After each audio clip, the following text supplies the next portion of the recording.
Before we get into looking at all the various different block types from content to YouTube videos, Google Maps and so on, let's first focus on just how to add new blocks to any given page and also look at how we can rearrange those as we see fit.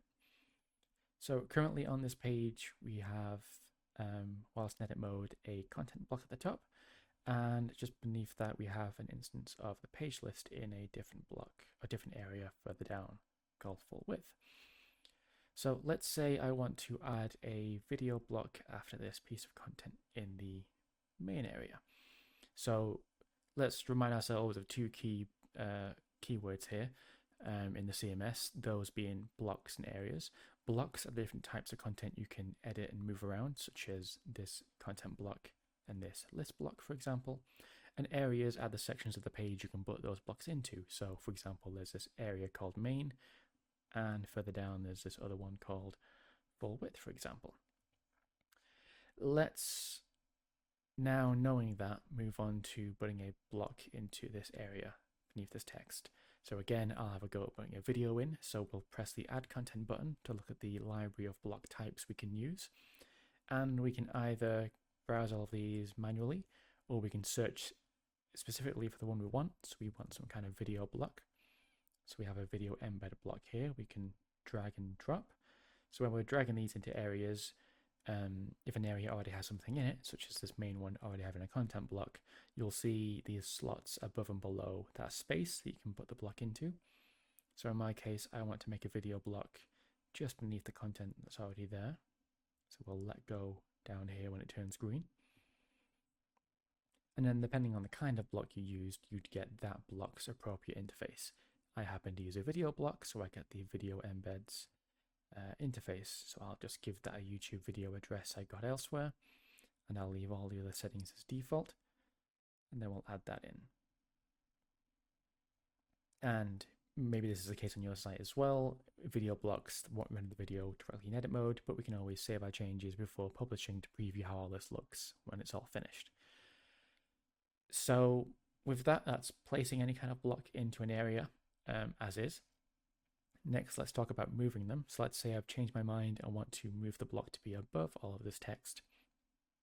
All I have to do is mouse over the block whilst in edit mode and find this move icon. I just mouse over that, left click and hold, and now I can drag the whole block again like I did when I first placed it. And this time I'll choose to place it above the text. And now we see the video block has been placed above that. So that's placing blocks and moving them around. The other sort of key thing to do is possibly delete them. So for any given block, you can click on the block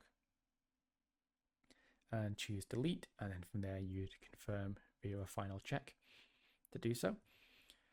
And that's more or less it with blocks and placements. The next thing we can talk about is custom layouts and making your own columns beyond just having this top to bottom single column layout by default. So let's imagine I want it to be the case where I have all of this text on the left hand side taking up about 2/3 of the screen, and then I'll have the video on the right filling that last third as well. So what we can do on any given area is see if there's support for custom columns. So how you would go about doing this, and this will differ site to site and area to area, is find the area's name at the bottom of that area and click its name. And then you'll find an option here called Add Layout. And what you want to look for here is if that area is using a column system called Bootstrap or Bootstrap 5, anything along those lines. If so, then that area supports custom columns that will make sure they're responsive and will change on different screen sizes like mobile and so on. If you see something like Freeform, then avoid using custom columns on the area because based on the design for your site, it's not been built to use that feature. But if you do see this Bootstrap system, then go ahead and start using it. So in my scenario, I want to build a new row of areas that's 2 columns and one is wider than the other. So we'll first decide that number of columns first of all, and we see we can stretch this as we need to with different numbers of columns. In my case, I'll settle for 2.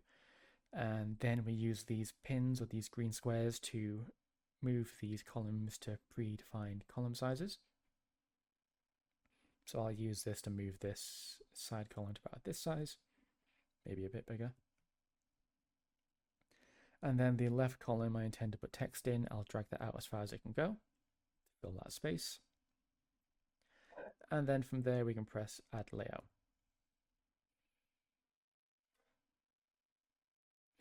Now we'll see we have new areas in place. We have a new column here, but we still have full width capacity above and below this row. Just think of this as adding a row to a table. You're not deleting anything you had prior in the main area. You're just adding a new body of content or new areas to use.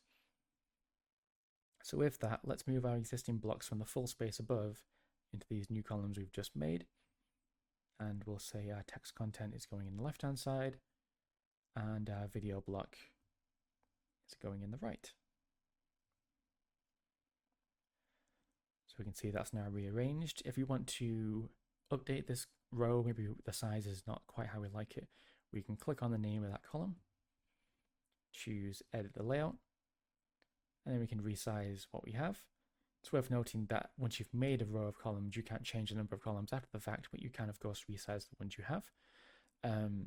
If you need to make new ones, you can always add another row just beneath this. So for example, I can click on Main, Add Layout, and then this time make something else. Maybe I want 3 columns this time. Then I would add that and move things around from there. So you can see how sort of freeform and dynamic this can be based on your needs on a per page basis. But with all that done, let's try to leave edit mode.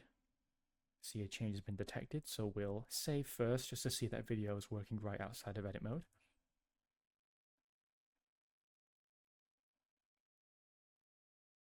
We can see our text, we can see our video embed working fine, and then we see the full width stuff after that still doing what it was doing. So we can approve our changes.